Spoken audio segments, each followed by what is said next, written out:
the program. Fox 19 anchor Ben Swann giving you a reality check. Ben, welcome back to the program. Brian, thanks for having me. It's always a pleasure, man. You have such some great things, these little things you do called reality check, keeping us up to speed on what I will characterize oftentimes as shenanigans. Craziness going on in Missouri over the weekend with people being arrested at the delegate selection meeting. What do you got on that one, Ben? Yeah, it's really interesting. As you and I have talked about this for the last couple of weeks, two things have kind of emerged. One is that we will call shenanigans when we see them, but there's a fine line between shenanigans and fraud, and whether or not there is, because obviously there's a legal standard for fraud. Yeah, that's so just a declaration of shenanigans, which often leads to a legal charge of fraud. So go ahead. That's right. But the other issue is, and I've been talking about this ever since you and I have started talking, which is the issue of delegates. That the real issue in this race is not about winning beauty contests from state to state. It's about winning delegates.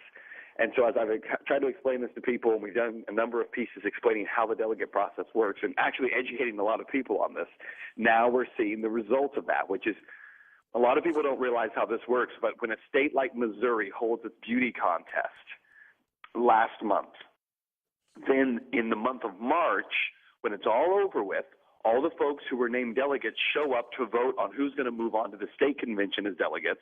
And at the state convention, they vote on who's going to move on to the national convention. So what's been happening over the last few days has been the process of voting on those state delegates. It's kind of like a weeding out process of sorts, a voting up or upvoting certain people to go on to the big deal, right? Absolutely. And it's not based upon who won or who lost in the beauty contest part, because those are just straw polls. Right. They don't actually mean anything. And so there are a lot of people who are under the assumption, well, if Rick Santorum wins in Missouri, he's therefore going to take all these delegates from Missouri. That's not necessarily the case. So what we've seen is in Missouri, and one reason I've really stayed away from how, some of these states where there's been a lot of accusations is because you really need evidence of things that are going on. Missouri, the folks who were there brought their cell phones, and there is so much video that they captured of what happened. Let me give you a quick rundown of what took place. In Missouri, they all meet, over 1,000 people in a high school gymnasium to have this delegate meeting. The guy who's in charge of the meeting, his job is to nominate and take nominations on who will chair the meeting. Okay. Under Robert's Rules of Order. It's pretty simple stuff. Sounds like it. Well, what he does is instead of hearing from the crowd and taking nominations, he simply arbitrarily appoints someone. When he appoints this guy to become the chair of the meeting, you can hear people in the crowd beginning to yell and calling for a division and a point of order. Now, the way a division works in Robert's Rules of Order is when you say division, and anyone can call for it, you have to have all of the yeas stand and be counted, and then all of the nays stand and be counted, so you have a clear representation of who's saying what. You can't just call for a voice vote where everyone just yells yay or nay. They won't follow any of these rules. There's a guy who's videotaping. They refuse to move the meeting forward until he either turns his camera off, he refuses to do so, so they call the cops. Wow. 20 cops show up. This guy's arrested and put in the back of a squad car. Other people are still recording, but they have their phones down, so it's just audio, and you can hear the audio. And they start nominating this guy named from the floor named Brent Strafford to get up and to be the chair. But you can hear the chairman saying, "I'm not going to entertain any points of order right now. I'm not going to entertain any nominations. What? I'm simply going to nominate." So he arbitrarily nominates. Well, he nominates or he appoints? Well, I'm sorry, excuse me. He appoints. So there is no vote. It's like I am the leader. I am saying what it is. I'm done. This isn't a process. We're not going to follow Robert's Rules of Order on this? At all. And then on top of that, you can hear, the majority of the crowd, there's these loud voices chanting this guy's name who they're trying to nominate.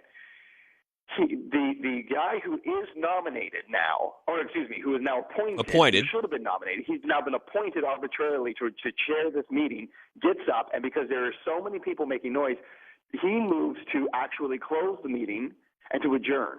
Does not get a two-thirds majority. Under Robert's rules, you need a two-thirds majority to adjourn a meeting, not just a motion and a second. You have to have a two-thirds majority. Right. You can hear people yelling when he calls for the, point of order. Point of order. No, they didn't remember the point of order, but he says, will the motion carry? And you can hear all these people yelling no. And he says, motion carries, out. So they leave. Now, here's the craziest part. So they go outside into the parking lot, and this guy who they were calling for, Brent Strafford, stands up in the parking lot and says, under the rules, because he's on the caucus rules committee, under the rules of the caucus, we are allowed to continue to carry on as long as we're in the same location as what was previously posted 15 days ago. Right. The venue has. He said we're in the same venue. We can continue having the meeting because there was no proper ruling, 2/3 majority to adjourn the meeting. Correct. And as long as they're in the same location, he said originally it was not posted as the high school gymnasium. It was just posted as the high school. Aha. So parking lot is a high school. Parking lot's a high school. And the video, now there's lots of video of this because there's all these people with cell phones out. So there's video where he stands up on a chair in the parking lot, and there are hundreds of people outside around this chair. And he's explaining to people, it is so orderly. It is so calm. He's explaining to them, here's what we're going to do. We're going to take nominations. So they nominate him out there in the parking lot now to chair this meeting. He says, we're going to pass a petition around. We're going to list on there our delegates for nomination. Then we'll vote on them. He says, everyone's wearing a wristband. You need to write down the numbers on the wristband so that we follow the rules exactly. He says on video, you better hurry up and do this before the SWAT team gets here. Now, he was joking. But within 5 or 6 minutes, a group of cops come in. There's a helicopter overhead. They arrest him. Oh, my Lord. Take him out in handcuffs. Again, it's all on video. He's being taken away in handcuffs. I interviewed him yesterday via Skype. We're going to run the interview tonight. Fantastic. He says when he was taken to the police, because he was asking, what's the charge? They will tell you when you get there. Well, what am I being arrested for? We'll tell you when you get there. Oh, my God. To the police station, they gave him a citation for trespassing, for criminal trespass, because he wasn't supposed to be in the parking lot. Oh, this is absolutely frightening. It is. It absolutely is. When you have cops coming in, and I'm telling you, you'll see the video. There is nothing in this video where these people are being belligerent. They're not being violent. They're not being disorderly. And these aren't a bunch of teenagers and a bunch of young people either. These are middle-aged people. They're young people. They're older people who are there, and they're just They're there participating in a democratic process, and they're being railroaded. Ben Swann, I guess for the cops to show up and arrest that guy, you know what it reminds me of? It reminds me of that scene in The Godfather when they're out protecting Don Corleone outside the hospital, and the cops show up and start, beating people up. What are you doing out here kind of thing? It makes you kind of wonder in whose pocket the cops are in this situation. The situation there was ridiculous. We're also going to do on Wednesday night, same thing happening in Georgia. They're not following the rules. They had a nomination slate in Georgia for delegates, and rather than presenting the nomination slate, they just said, we're going to vote on it arbitrarily, yays and nays. You hear a few people say yay, and this is also on video, and you hear a bunch of people say nay, and they call for division, division, stand up and count them. And the chair says, we're not doing divisions, we're not doing point of orders, we're done. I'm approving this list as it is. Wow. And so that's all on video, too. And that happened in several places in Georgia. So. Ben, we'll be certainly watching Fox 19 tonight to check this out and tomorrow. But real quick before you go, who is on which side is the faction that threw out Robert's rules and ultimately had the police come arrest somebody? Well, and that is a question I don't know for sure, obviously, because it's somewhat speculative on my part. The folks who were there claim that it was Romney and Paul supporters who were disenfranchised, and that it was Santorum supporters who were pushing their slate through.